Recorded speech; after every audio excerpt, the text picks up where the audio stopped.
زار صاحب تاسو تم په مونږ تم پته ده چې زمونږ مشران چې دي زمونږ کم نیکونه او هغوی مشران چې وو مونږ د کمې خاورې نه یو.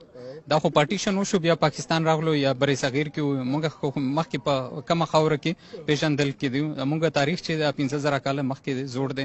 مونږ صرف په دې تاریخ باندې نه دغه کېږو چې مونږ صحیح د پاکستانیان خو یو خو 15 کاله مخکې وو. 15 کاله مخکې مونږ چېرته وو.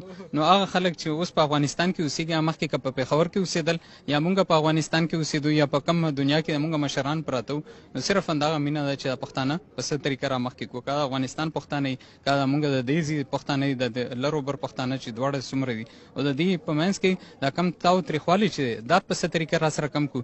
انشاءالله سپورټس یو داسې یو پلیټفارم دی چې هغې نه دا تاوتریخوالی هم کمیږي، خپله مینه هم اظهار هم را سره کولی شي. او زما دا خواست دی څومره د مونږ ځوانان چې ځوان کول چې څومره دی دې ته زما خواست دی چې راځئ را مخکې شئ، مونږ چې یو بل کومک وکړو، مخکې ترقي وکړو او خپل ځان دنیا